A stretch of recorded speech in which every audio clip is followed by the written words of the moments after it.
प्यारे दोस्तों, आज हम आपको एक ऐसी हकीकत और दिल दहला देने वाली वाकया सुनाएंगे कि एक नेक लड़की जो हाफिज कुरान थी, लोगों के कपड़े सिलाई करके गुजर बसर करती थी, मरने के बाद वह क्यों अजाब का शिकार हुई। उसकी कब्र का हाल जानकर हर कोई दंग रह गया, क्योंकि वह बड़ी नेक थी। लोगों के इसरार पर जब उसकी मां ने उस लड़की की हकीकत बताई, तो यह जानकर सबके रोंगटे खड़े हो गए।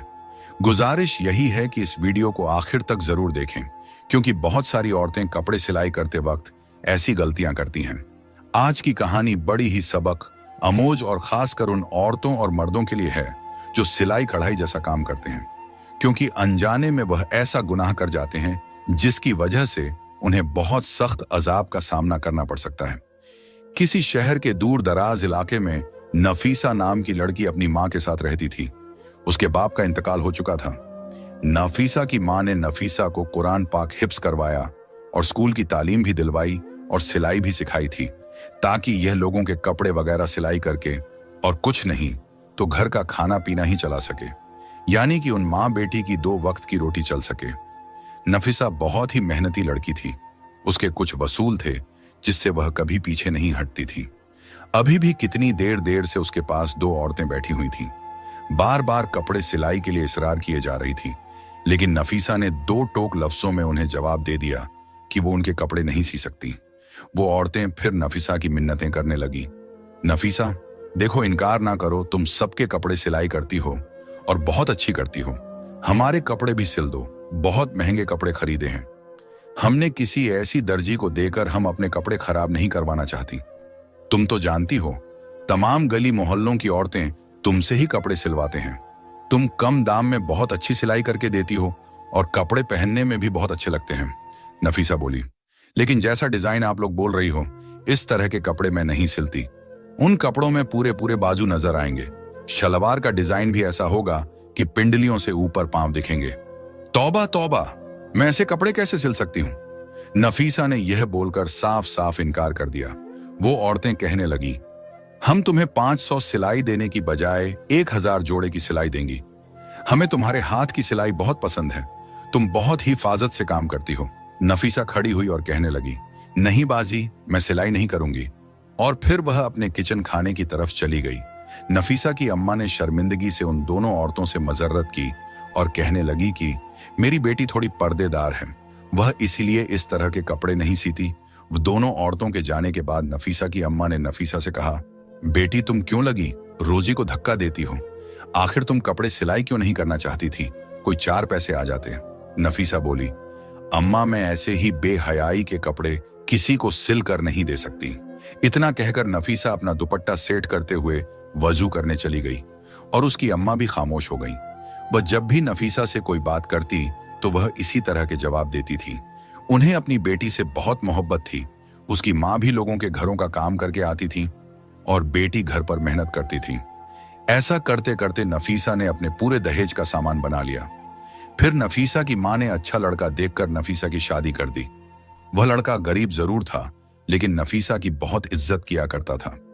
नफीसा की मां ने शादी तय करते वक्त यह कहा था कि मेरा तो कोई सहारा नहीं मेरी बेटी के अलावा, इसलिए मैं अपनी बेटी और दामाद को अपने घर पर ही रखूंगी। वह लोग भी मान गए। इस तरह नफीसा शादी के बाद अपनी ही मां के घर दोबारा से रहने लगी। उसका शौहर जितने भी पैसे कमाता, लेकिन घर का गुजारा फिर भी मुश्किल था। नफीसा को कपड़े सिलाई करना ही पड़ते थे। वक्त ऐसे ही गुजरता गया। नफीसा प्रेग्नेंट हो गई। अब नफीसा से कपड़े सिलाई करना बड़े मुश्किल हो रहे थे। इधर नफीसा को यह खुशखबरी मिली और उधर से शौहर ने घर आकर बताया, उसे नौकरी से निकाल दिया गया है। नफीसा ये बात सुनकर रोने पिटने लगी कि अब मेरा क्या होगा? मैं इस हाल में भी कपड़े सिलाई करूंगी, क्या मुझे सुकून नहीं मिल सकता? हालांकि नफीसा का शौहर नफीसा का बहुत ख्याल रखता था। जब वह कपड़े सिलाई करने बैठती तो नफीसा को वहीं बैठे चाय भी बना देता, कभी खाना बना देता और बाहर नौकरी भी करता था। अब अक्सर ही नफीसा की अपने शौहर से काम के सिलसिले में बहस हो जाती। शौहर से वह बदतमीजी करने लगती, बदजुबानी करने लगती। जब शौहर खाना खाने बैठता तो आगे से यह कह देती, काम के ना काज के दुश्मन अनाज के वह बेचारा 2 निवाले खाता और उठकर बाहर चला जाता।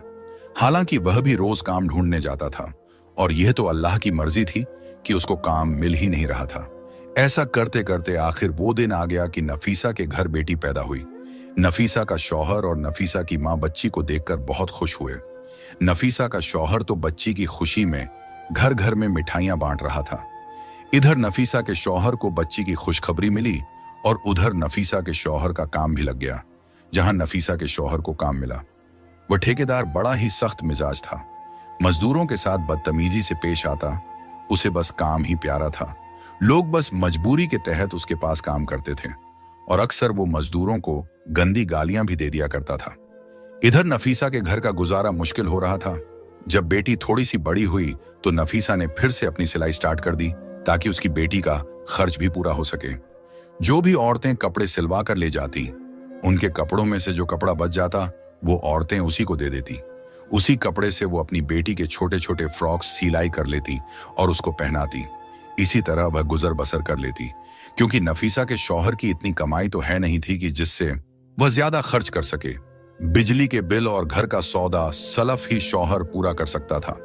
फिर एक दिन खुदा की करनी ऐसी हुई कि उन लोगों के घर में जलजला सा आ गया हुआ। कुछ यूं नफीसा का पांव अचानक सीढ़ियों से फिसला और पहली सीढ़ी से गिरती हुई आखिरी सीढ़ी तक आ गई। उसके सर से इतना खून बह गया।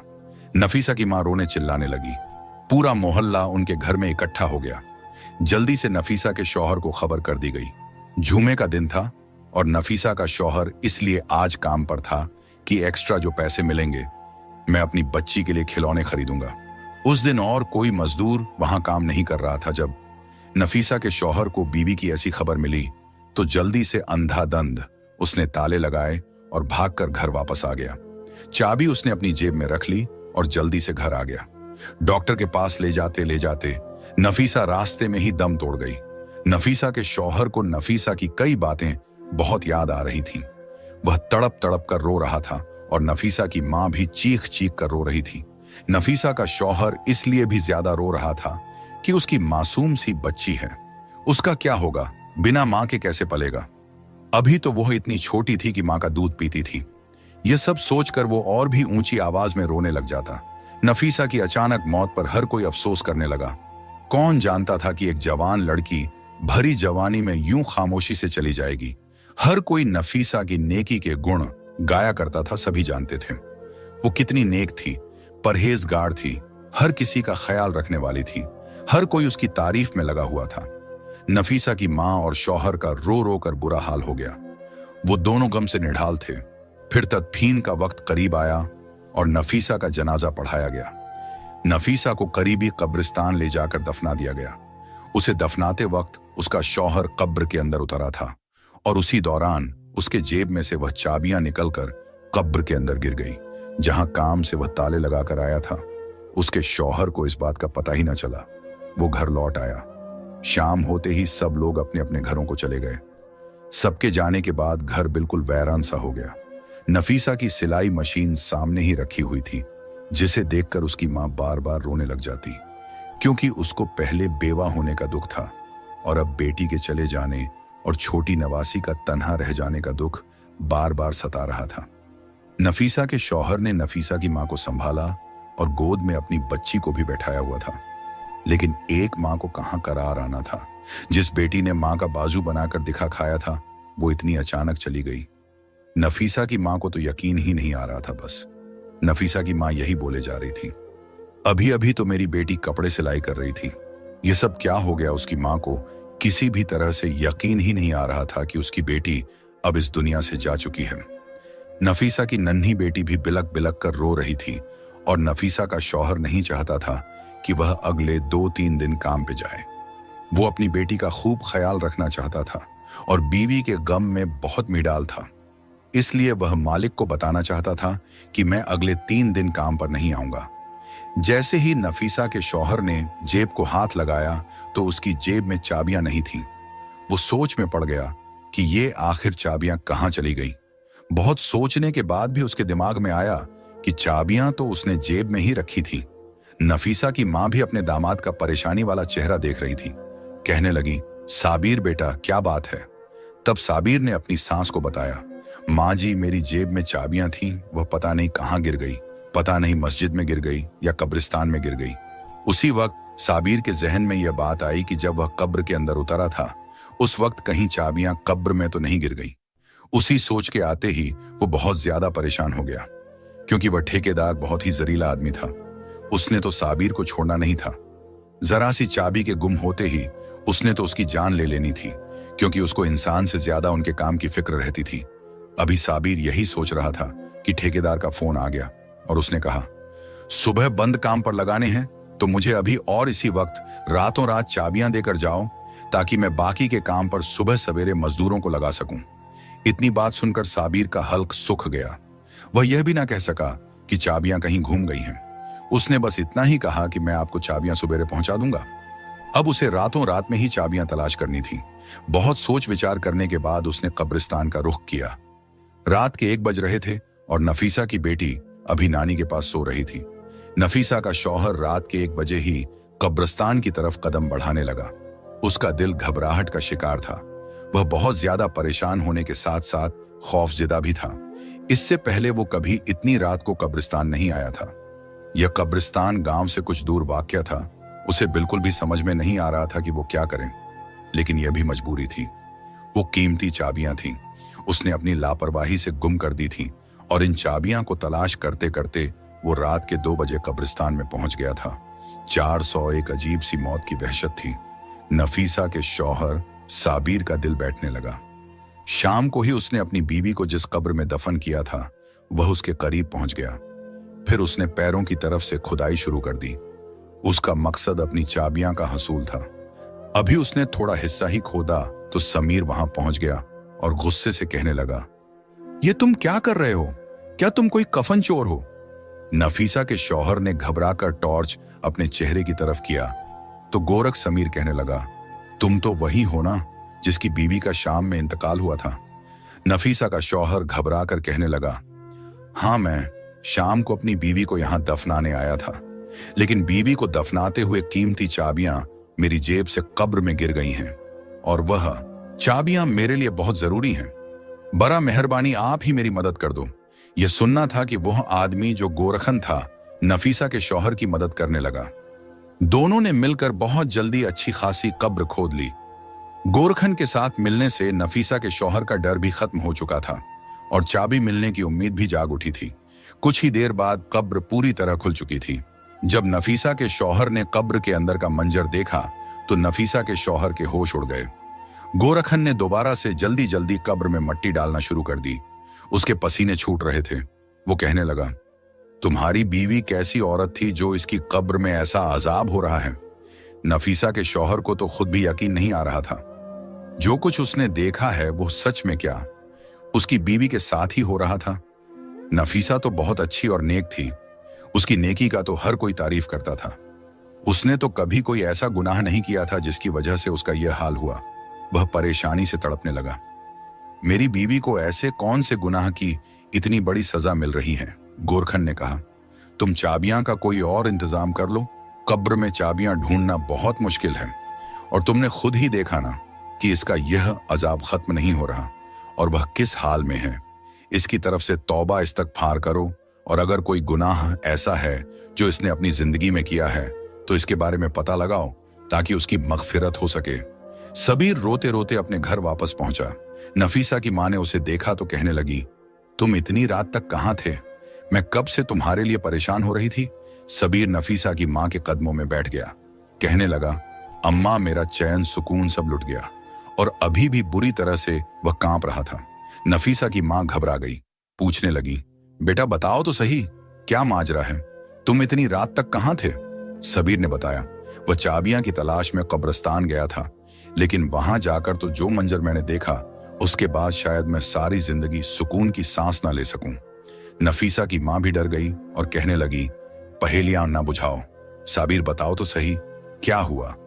और फिर साबिर ने रोते हुए बताया कि जब नफीसा की कब्र खोदी गई ताकि चाबियां को तलाश किया जाए, तो कब्र का मंजर देखकर मेरे होश उड़ गए।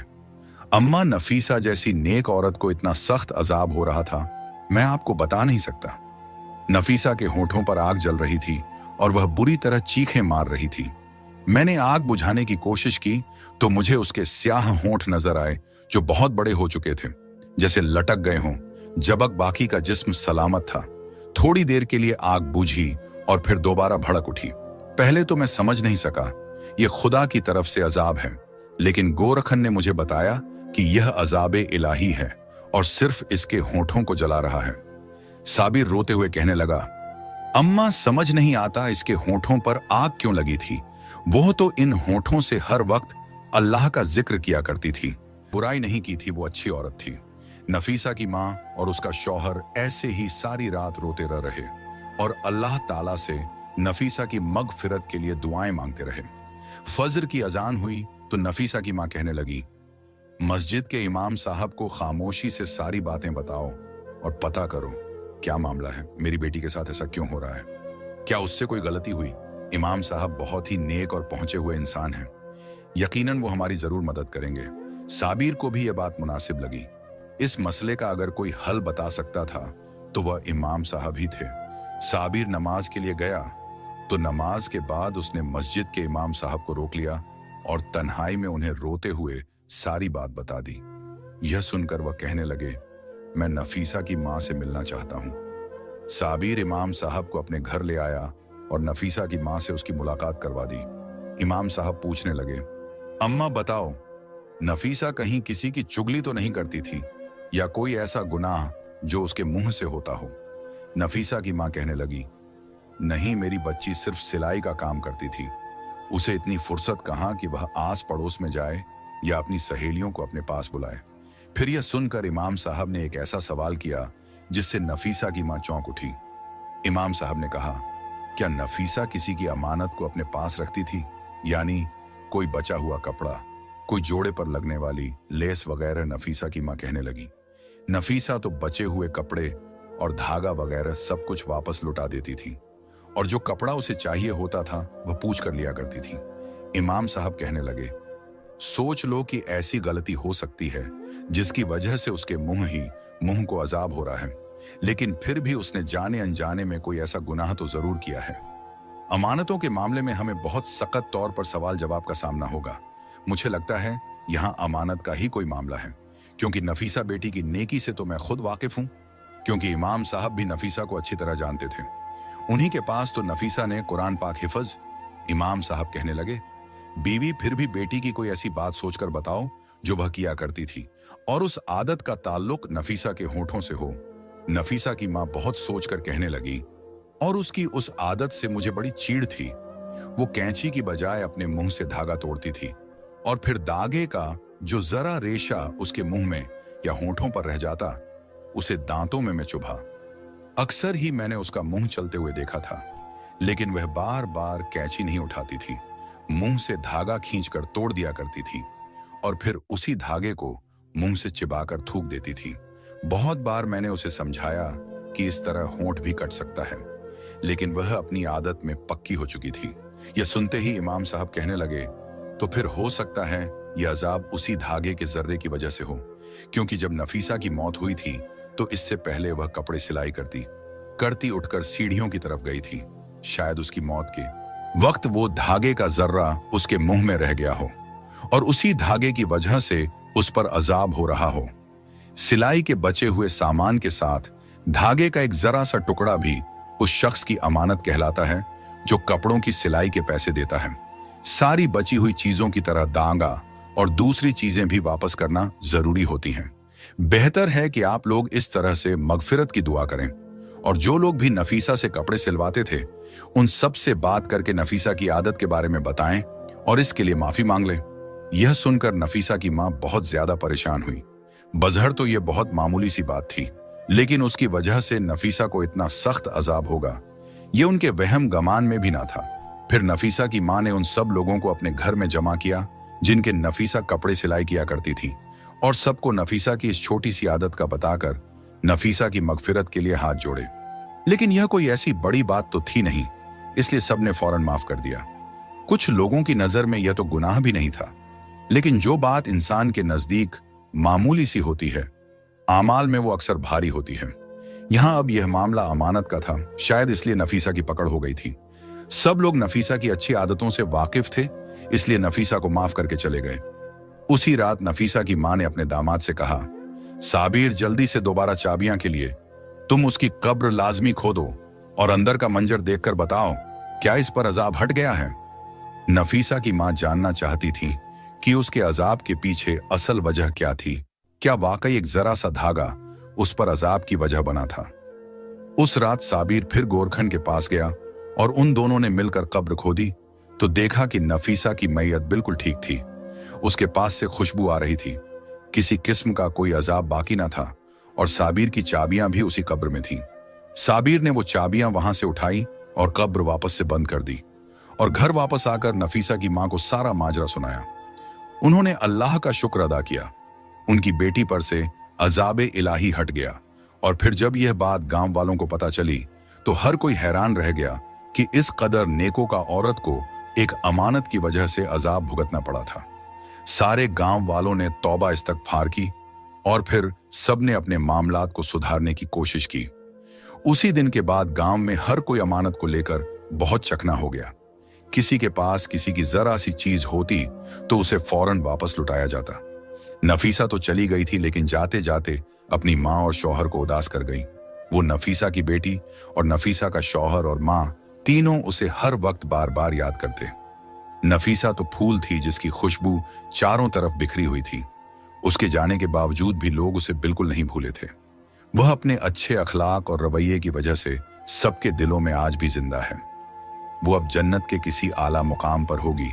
जो छोटा सा गुनाह उससे हुआ था, उसकी सजा वो भुगत चुकी थी। कहने को तो यह सिर्फ मामूली सी बात है कि छोटा सा धागे का टुकड़ा मुंह से तोड़ने पर उसका रेशा मुंह में रह गया, जिसे नफीसा ने चबाकर थूक भी दिया था। लेकिन अक्सर सिलाई करने वाली औरतों के साथ यही मामला होता है।